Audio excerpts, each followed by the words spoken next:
Good morning, everyone. Welcome to Catalyst Energies. My name is Dee. Thank you for joining me. I'm so grateful that you're here. This is the daily medicine transmission for April 21st.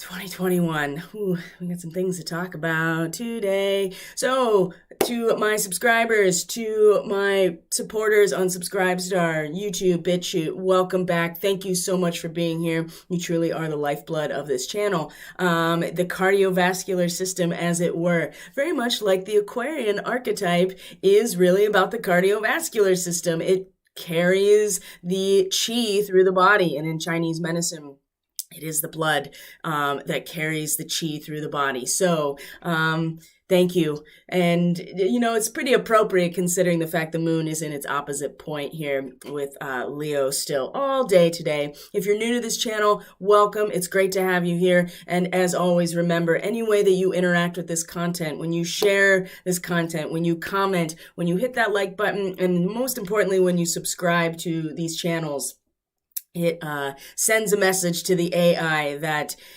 it is worth spreading out and distributing to a larger audience. So thank you for your support in that way. So let's get into it today. I hope everyone is doing well. They had a great 420, whatever that means for you. There are some interesting things that happened on 420 that are good, that are bad. It is just what it is. And, it's an important time of year because this is the time where the sun moves into Taurus, and we have a Taurus stellium these days with Mercury, Venus, the sun, Uranus, and now Black Moon Lilith is retrograde in Taurus, in late Taurus. So she's going to be in her retrograde motion backwards through Taurus as well. So there is a lot of substantiation energy in the sky right now, really drawing us down into the medium of our growth. And when we talk about material aspects, worry is a really strong resonance. So what is worry? As you saw from the title of this transmission today, just for today, I am not worried. This is one of the 5 Reiki principles. So for the Reiki peeps out there, you know exactly what this means. This is part of my daily routine. I recite these principles as part of a meditation and prayer that I practice every single morning. And I'll tell you what, worry is definitely one of the hardest ones for me. And it's usually where I feel the biggest expansion in that moment of prayer and a lot of insight. When I speak those words, just for today, I am not worried. I feel my body letting go pretty much every day. Now, it might just last for a moment, but that's why we practice meditation. It is not something you have mastered until you have practiced it, probably for a lifetime. I've been meditating on a regular basis for decades, and it's still a daily practice. So don't feel some people that talk about how they can't sit still, it's just like, well, how do you think you ever learn to get there if you don't practice? So if you have a hard time sitting still, if you have a hard time being silent, just remember that it is a practice. It is not something that you are immediately good at, and that is not an excuse. That's my opinion, at least. And I've heard plenty of people be like, I just can't sit still. It just doesn't work for me. And it's like, well, then you haven't really tried very hard, have you? I don't know. It's just my opinion about it. Everybody has their own way of connecting with source. But I will say that being able to physical activity, another great way to do that as well. Getting in the zone with exercise, with physical activity. This is why Hatha Yoga, even though it's on the bottom rung of the ladder of ascension in terms of practices, getting the body in order is really, really important. So with all this stellium and Taurus, we are feeling that. And there is a lot to worry about. It's a natural feeling, it's a natural resonance, but it's also very disruptive in the way that it takes up space. It takes up space in your mind, it takes up space in your emotional body, it takes up space in your heart, so that you can't actually find solutions to the things you're worrying about. You're just running this program over and over that's just using your energy, using it all up, using up your brain space, and not allowing actual insight to come in. And there is plenty to worry about. I see it every day, and there's more to be concerned about every day. But along with that, I see people every day stepping into their own empowerment, into their sovereignty, realizing and waking up to their own divine nature every single day and what that means. And that is really encouraging. But when we look at the intuitive messages for today, we will see that nothing can stop what's coming. There are fixed points in time. They are really very directly characterized by the astrological transits. You cannot stop time. You cannot stop the cycles of nature as much as people would like to think they can do that. Those are fixed points in time. Just like when Saturn and Pluto came into a conjunction in January of 2020, that was a fixed point in time. What we have control over and what our sovereignty can be directed towards is how we get there. And what are we going to do about our traveling and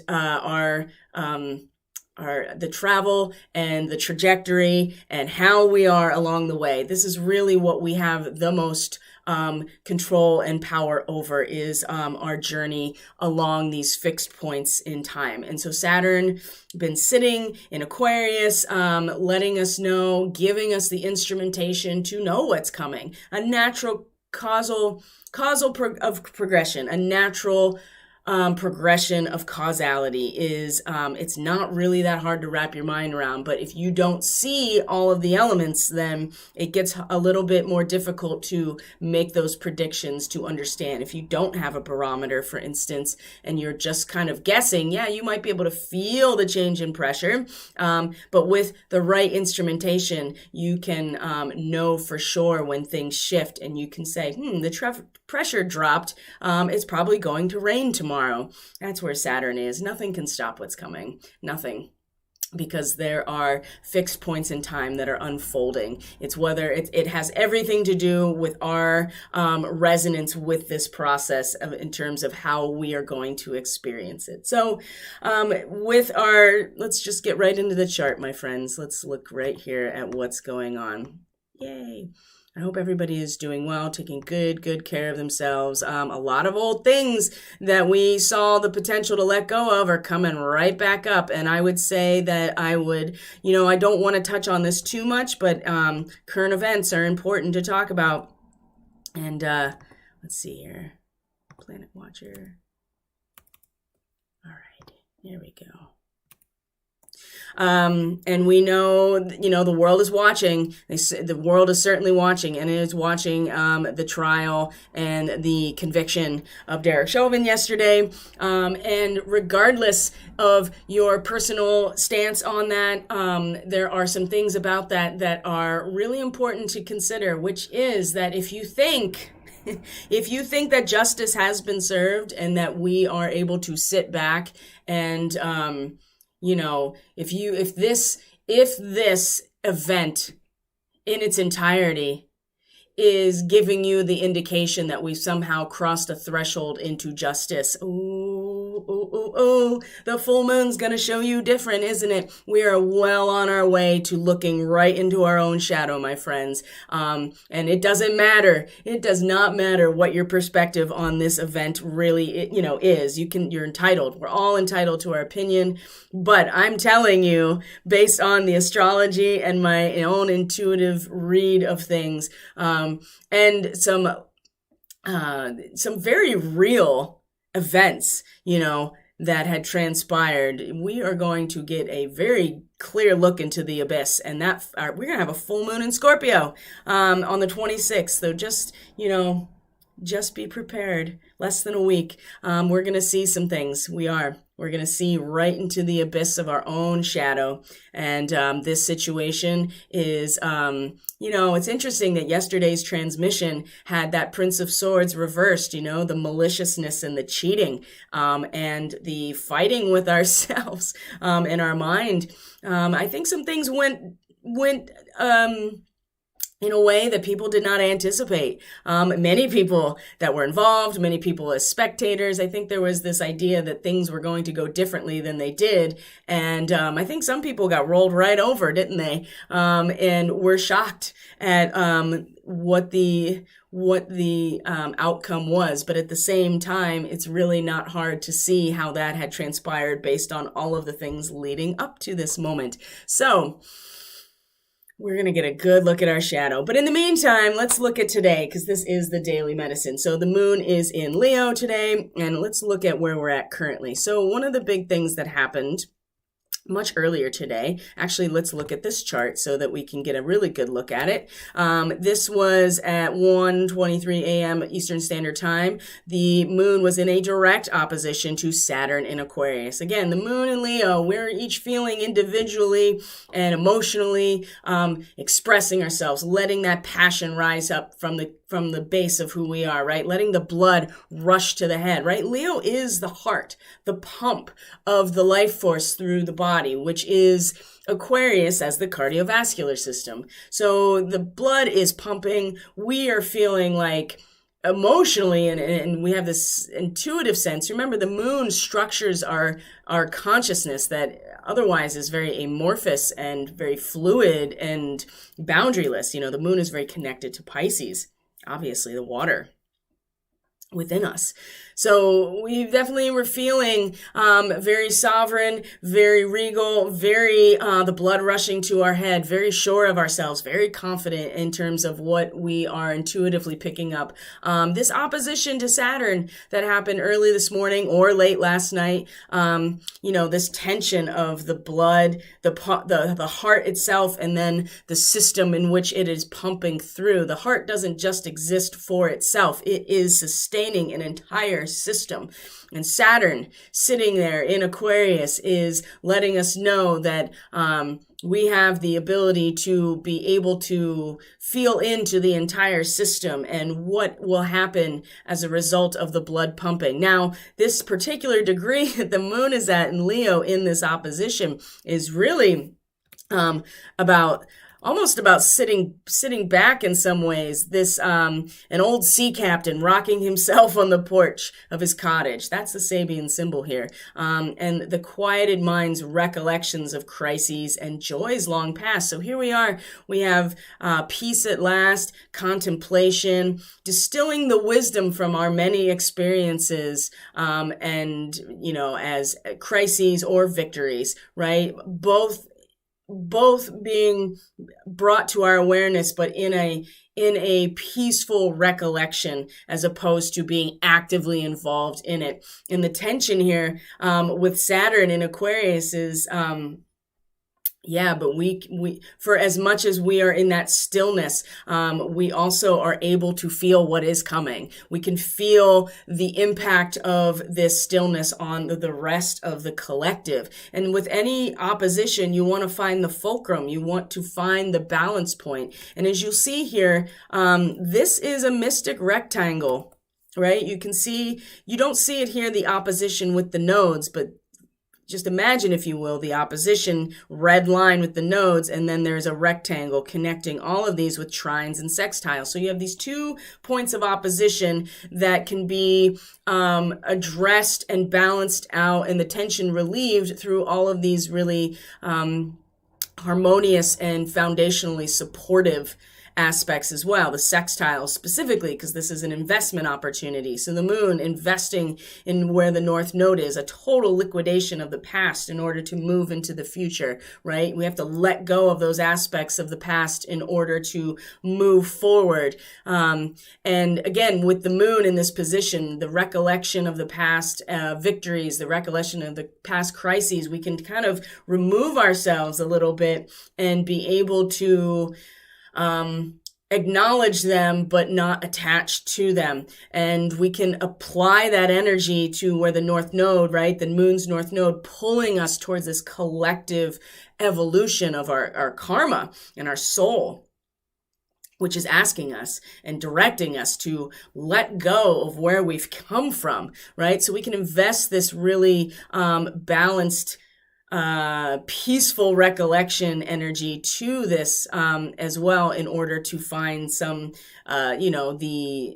the release of tension with these oppositions. And the same goes for Saturn, still in a trine to the North Node, this air trine that Saturn is in with the North Node as well. So again, being able to, realistically see what will happen when you release the past, right? It kind of you release one side of things and all of the energy rushes to the other side. Again, it's about not being attached to it and being able to be in that rocking chair and recollect everything and distill all of that wisdom. But we still have to contend with what is actually happening, what is actually progressing, and the reality of the slingshot effect when one side has to be released entirely, and the momentum, the kinetic energy of going towards the future can be very disruptive. And those Orion star seeds, again, this is a position here where taking a step back, not taking it personally, not getting emotionally involved in the span of the dialectic and the potential outcomes and perspectives. We don't want to be attached to them necessarily, but we also want to be able to hold the resonance of where things are going so that we aren't caught off guard. Because again, worrying does nothing, right? Except take up space where we could actually be inspired. So this mystic rectangle has already happened. And there was a lot of opportunities here to invest our energy and to find structural support for also with the trine to the South Node, the momentum that's moving us forward, the karmic mastery of alchemical unification that we can at least use to push us forward. But we're not there yet. We are still in this Gemini aspect with the North Node. So what else is happening today? So as we move along here, let me go back to this chart. As we move along here today, there's going to be these quincunxes here with the Neptunian Pisces energy as well. You don't see it on the chart, but asteroid Pallas Athena, the goddess of wisdom, war, and strategy, is also here in Pisces. And so the moon in a quincunx, Leo moon making a quincunx to Neptune, right? This adjustment here that is necessary. And it really does ask us, we really want to self-actualize. That's the thing about Leo. And we each are having this very personalized experience of really our soul seeking opportunities to outward manifestation, right? This can be how this passion and lust energy from yesterday can really go awry if we are trying so desperately to be this ferocious lion that is roaring out and trying to take control and self-actualize, right? Again, the blood pumping through our system and the heart really being that muscle that is doing the work. And that's what Leo's all about. But the quincunx with Pallas Athena today, she's really at this position that is giving us the ability to mask and protect ourselves, to hide behind our own cleverness and cunning. Because when you're in Pisces time, when you're in a Pisces realm, there are no boundaries anymore. And so you have to use your cleverness in order to protect yourself. I mean, this is why the empaths have a hard time and are always, without mastery of your empath abilities, always being always being a target of the narcissistic tendency, right? And those who want to attack. And so the strategy right now is to shield ourselves, protect ourselves with not like with a really strong shield, but with our own cleverness, our own cunning. Using our glamour in some ways to do that. And there's going to be, on one hand, we are personally wanting to self-actualize. Our soul wants to manifest outwards, and it's going to feel really fiery and hot. And the quincunx with Pallas it's just going to force an adjustment. The other aspect of this is then it comes around to a quincunx as you can see right here with Neptune and Pisces. That's, there's no stopping Neptune and Pisces, right? It is a very powerful dissolving, it's a solvent. Everything, water is one of the best solvents.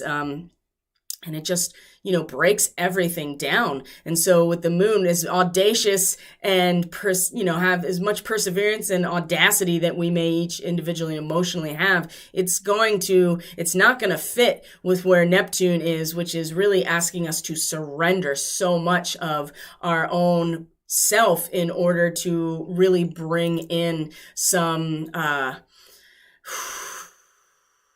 we have to give over something precious to make room for a transcendental experience to come through. It's like a medium giving a seance, right? That medium or a channeler, they step aside entirely and allow this energy to come through fully. And sometimes that requires giving of your own vital energy in that process.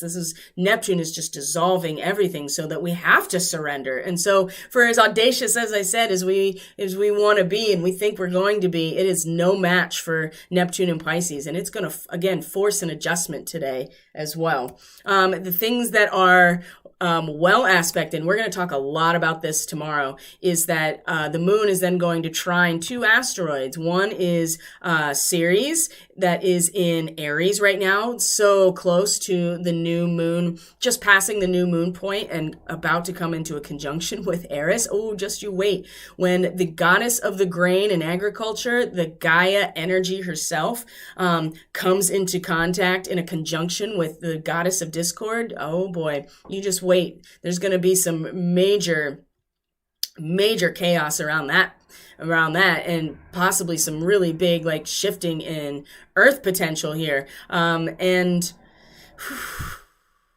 the other trine is in with asteroid Juno, which is at the same degree as the total solar eclipse. I keep going back to this. We cannot forget about this solar eclipse that happened. And Juno, or Hera, is actually very connected to this point and the constellation of Ophiuchus. And so we're going to talk a lot about it tomorrow because Juno comes into an exact conjunction with fixed star Ras Al Hague in the head of the snake bearer. And there's a specific myth that is directly connected to Juno, but she is retrograde now in Sagittarius at that point, and the moon is going to come into a trine. So there's going to be this fire trine, this grand trine actually, that you don't really see here, but between the moon, Ceres, and Juno. So it's a very feminine fire trine with the moon and Ceres and Juno, the goddesses, the priestess as well. And this is really, if we can concentrate on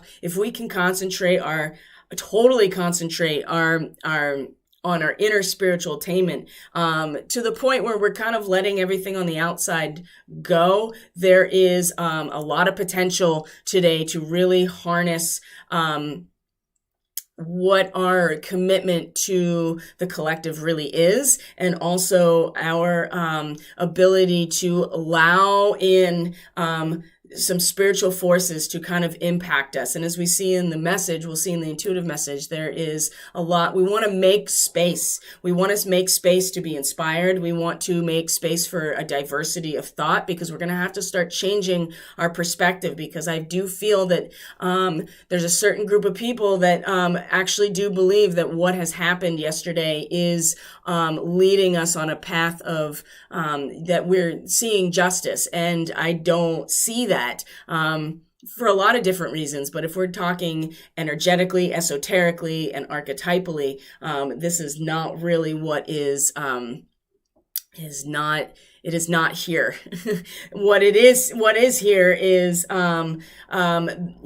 this ability to really harness that energy for our own spiritual attainment, and to use that fire within us in order to create something, but not let it go to waste. And I think that that's such a potential today, especially if we are being if we're completely bypassing our own shadow and our collective shadow, because it's going to come out. And this full moon in Scorpio is going to, we're going to see a lot. Some secrets are really going to come up about ourselves, that stuff that we have neglected to deal with, that we have neglected to look at about ourselves and collectively. And we are only going to be able to really see this see this when we are able to calm our emotional self, right, in order to see into that depth. And this trine, this fire trine today that you can't see it, but it's here,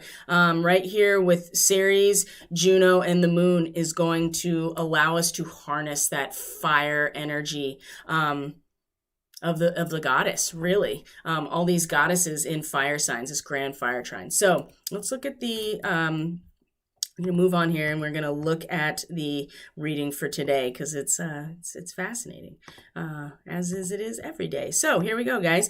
And like I said, nothing can stop what's coming. And the universe, number 21, the last card in the major arcana at the center of this reading here, pointing towards what? The moon? Wow. Yeah, the universe is the culminating, the end of the road here. It is the last card in the major arcana, so it does also represent a cycle completing and ending, but it's got 21, which breaks down to 3, right? 2 plus 1, the magician and the goddess, the high priestess, actually, the magician and the high priestess coming to a zenith, but it is leading us to our shadow, just so we're clear here that, yeah, there may be some measure of, I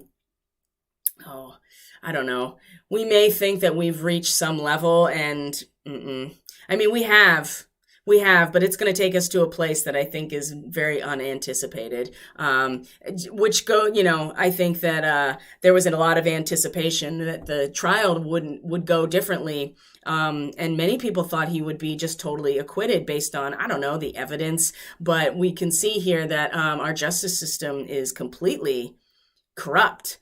And is not even corrupt. Well, that's true. It's corrupt, but it's corruptible easily. And people's fear really does play into their ability to be honest and to act with integrity. And if our justice system can't hold up and give a fair trial, this is why we're going to have to start really...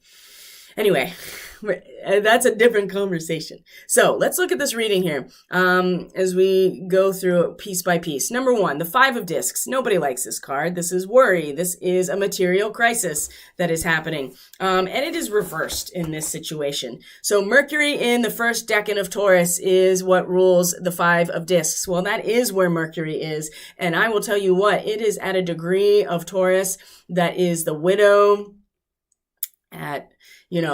the impermanence of all material things, right? That is where Mercury is right now. Let's see here. The widow at an open grave. All natural compounds decay, all of them. And the most beautiful and most enjoyed substance, even that loses its potential energy through what? Continuous activation, and the principle of integration and form is withdrawn, leaving the void, right? So we have to discard the past and begin anew. Now, this is becoming very substantial, and it is something that our mind is wrapping around right now.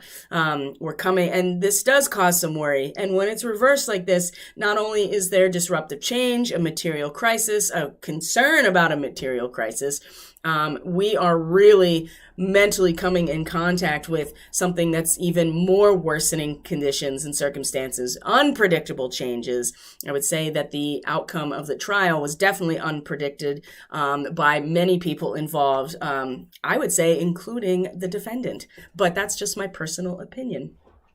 Failure, loss, destruction. So this is the causal factor here. Not only are we worried about a material crisis and the change and whatever disturbs our security, it is definitely we're not really learning much from it. It is just a complete destructive aspect of failure and loss that is this causal energy coming into the moment in a material way. And that doesn't mean money. That means the nuts and bolts of our reality. Taurus is the physical world, the material world that we are part of and that we acknowledge as what we have.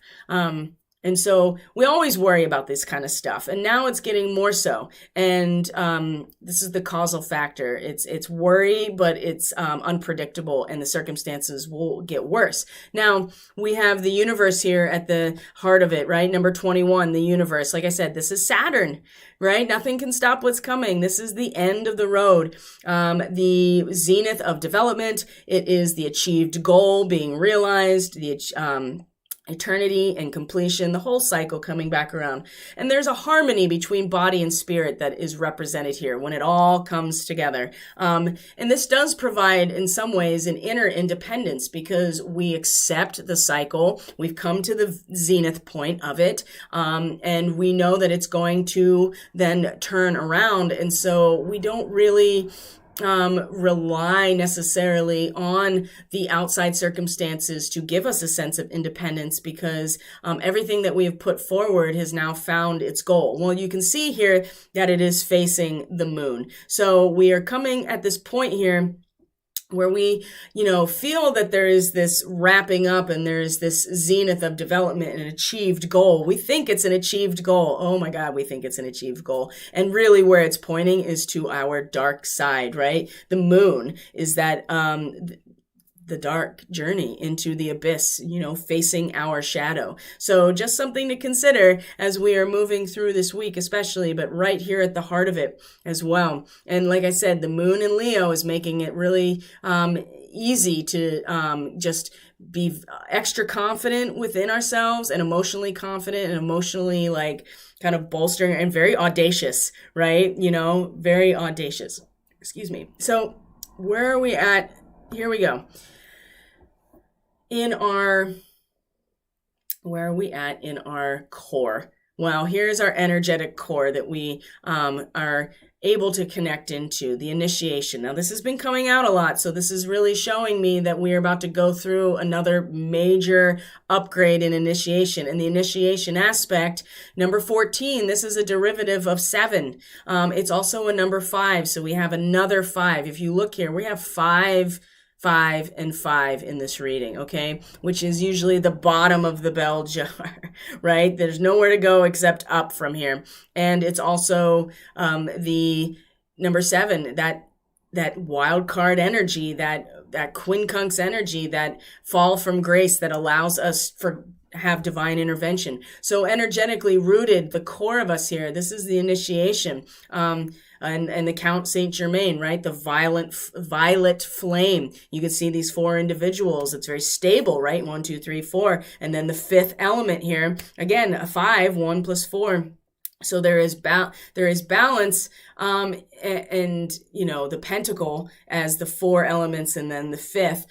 So there is somewhere to go, and we really do need to root ourselves into this place right now of initiation. And at the root of this energetically is an initiation into something. And the Schumann has started to calm, but over the last couple of days, there's been some very massive spikes. And so again, the heartbeat of the planet is as well,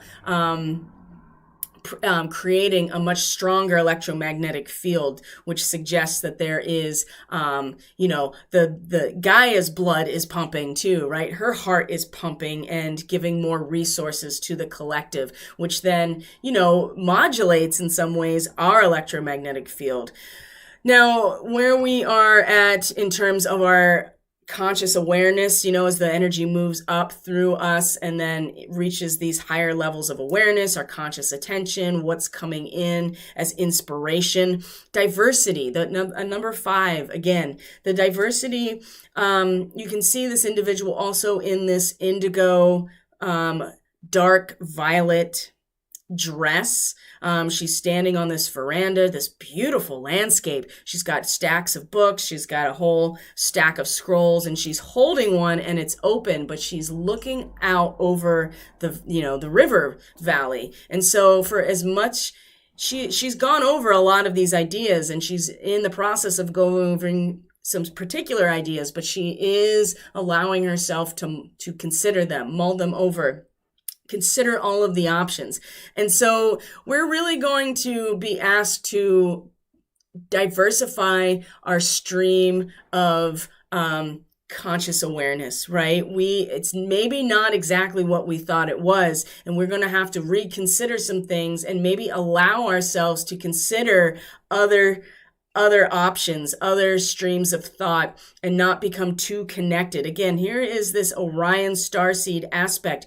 This is where Mars is in the late degree of Gemini, right, is in a conjunction with fixed star Polaris, right? The guiding light is in a conjunction with Betelgeuse, the largest star that we know of, right? These incredible power that Mars is really able to connect with in conjunction with these Orion starseed markings, right? Diversity of opinion, diversity of thought. The Orion starseeds are able to span this. They do not become emotionally necessarily involved in their perspective, and they allow themselves to engage with new ideas without having it impact their sense of self, right? And so it's time to break out into new directions, and this initiation that we're rooted in is, and this sense of we've reached a goal that maybe is not exactly what we think, especially because there's a lot of worry and there's a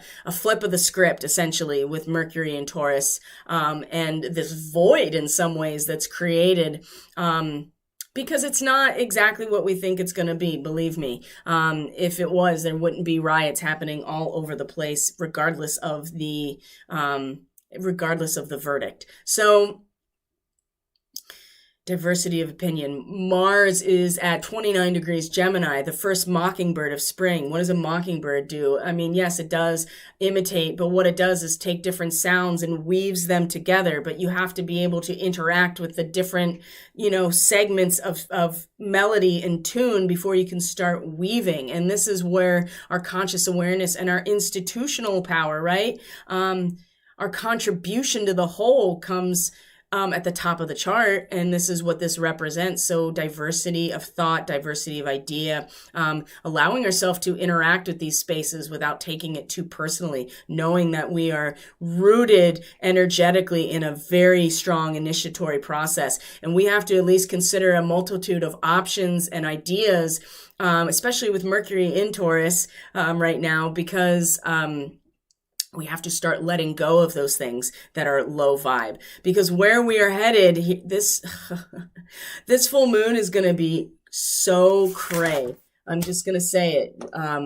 Full moon in Scorpio. And so entering the underworld, there is a zenith or goal here that happened, but it's not going to be what we think it is. And this is why this diversity of perspective is so important to really give our attention to right now. Journey into the dark night. We're going to look behind our own faces, look into our own abyss. The unvarnished truth is not pleasant, okay? But truth is truth. And the thing about the Scorpio archetype in the 8th house is that's where you find it, is in the darkness. And you come out with that truth, and then your understanding is the alchemy that you perform. But you have to go through, and you see the scarab bringing the solar disk up to the surface, the Anubis on each side here as the guardians. Just watch those scenes from Neverending Story where Atreyu has to look into the mirror and face himself, right? And then walk through. That's the real test. That's where we're headed. And this full moon, it will deliver, I assure you. So there is guidance here, right? There's always support and guidance. So first, Archangel Gabriel, another 3, right? Is reversed. And so we might have a difficult time with communication. Again, Mercury in Taurus, really substantiating some things and creating a void in some ways. Oftentimes when it's reversed, it's giving us the impetus to speak up. But I would also say that we just may not have all of the information right now. We may not have a clear sense of what we're communicating. And I would say with this 5 of Scrolls here at the top of diversity, that strengthens that perspective, at least for me, that we don't have all of the information. And maybe we need to allow some things to go in order to, again, the worry takes up space, and we can't get a transmission or divine communication when we are worrying. It takes up space in our mind. It takes up space in our energy field. And if we want to get, the trumpet of Gabriel, we can't We can't get that unless we create a space for it to happen. Now, the other thing too is that we may not want this trumpet of Gabriel. And when we talk about being rooted in initiation and letting go of some things, we may be almost forced into that. We may be pushing against that. And along with that, the Roadrunner is telling us to not take it too seriously, which suggests to me that we're going to want to take it seriously, because we're not going to like the transmission we're getting. We're not going to like what people have to say. We're not going to like the voice of God coming through necessarily, because it is going to force us to drop all of the low vibe stuff that we've been, just hanging on to and not letting go as a society. We really have to. We're being primed so much. And this fire trine at the end of today, if we can harness it, it will really allow in some inspiration for and especially around that. It's so close to the new moon energy in Aries. So it will allow space for actualization, but we have to concentrate See, I can't even this Archangel Gabriel aspect, I'm really having a hard time communicating right this second. And it's, we really have to take that energy. We're going to really want to outwardly express it. And this is inviting us to be able to harness it in this fire trine within us, this potency and potential, and to be open to the influx of what we may not like, right? That Gabriel reversed. I just get this sense that it's going to be one of the, the trumpet is not necessarily going to be recognized as God's word in that moment. But the Roadrunner is the guidance, the animal guidance here. Look for the humor, be willing to multitask, be flexible, communicate goes both ways as well. And it's going to take some courage, but don't take it too seriously. Find the joy and humor in your life and in the situation, which I know is really difficult when you're facing some sort of, mandate down from the mountain that is just, I don't want to hear it. And telling you, this full moon, we can either deal with it now, or we can have it drive us crazy at the full moon. So it's best to start preparing. And this first quarter square that happened yesterday set the stage for this whole second quarter of the lunar cycle that leads to the full moon. So as the moon gets brighter and brighter, we're going to see more and more of ourselves that we may not want to see. It's important that we keep our sense of humor and joy about this whole thing. The grouse is express yourself through rhythm and movement by drumming and dancing. We've talked about this many times. And so as we are surrendering to the heartbeat, right, of Gaia, which we just talked about with the Schumann resonance, the rhythm is a deep and tribal chord of being where the spirit and the body are together. Again, the zenith. It's when the body and the spirit come together and the goal is realized in that moment. The grouse is teaching us how to actually do that in real time. Instead of worrying, we give up the worry and we get into a practice that allows us to connect to the universal rhythm, the heartbeat of the planet. Surrender to the pulse of it. And this is when you drum. This is when you dance. Any kind of practice like that, any kind of rhythmic practice will allow this as well.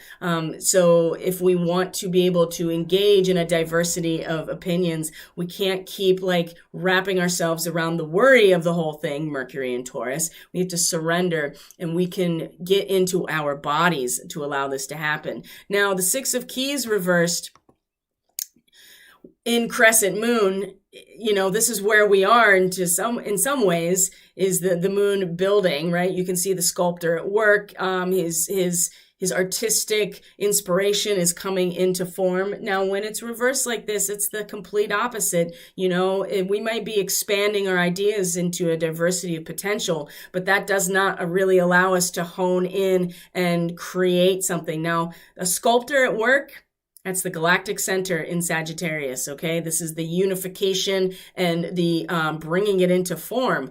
We are letting go of some of this form, right? And letting go so that we can allow in a diversity of opinions, thoughts, ideas, and surrender all of our worries so that we can see that this whole process is really initiating us. And it's going to be difficult and dark to have to face the abyss. And this is where it's leading us. But if we're prepared for it, if we're open to it, if we accept that this is part of our initiation and we have some joy and, dancing and drumming and singing and doing those types of practices can really keep us in our joy as well. It's something to remember, but, we are not necessarily, bringing our sculpture into form as much as many people would like to believe that that's the case. This is more destructive than anything else. And with that Mercury and Taurus, that 5 of discs reversed, and then the 6 of keys reversed, things are not going according to plan. And in fact, they're getting more, they're breaking down even more as we go along. So my friends, this is the transmission for today. I want to thank each and every one of you for being here. I truly appreciate and love all of you. Take care of yourself. Find the ways to stay in joy. Find the ways to surrender to the pulse and the rhythm. I mean, the Schumann resonance is the heart. It is the electromagnetic field that is created from the heartbeat of the planet. And so getting into a connection, right? This is what Taurus time is all about, is embedding ourselves in the medium of our growth, the actual soil, the actual physical reality, the material reality.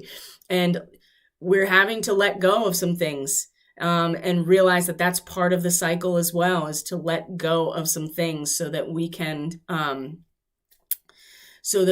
actually see what we do have to work with as well. And in the darkest hours, Venus right now in Taurus is showing us how we can create inner happiness when it's all dark outside. And it's going to seem dark with this full moon in Scorpio, but at the very least with this full moon, we're going to get a full reflection of what is otherwise hidden and a lot of secrets coming to light, which will allow us, if we can see what is coming, if we can be open to the cycle of growth that is a very natural process, then this, and allow our emotional selves to be still and to be quiet and not disturbed by all of the outside changes, which will come again with this fire trine today.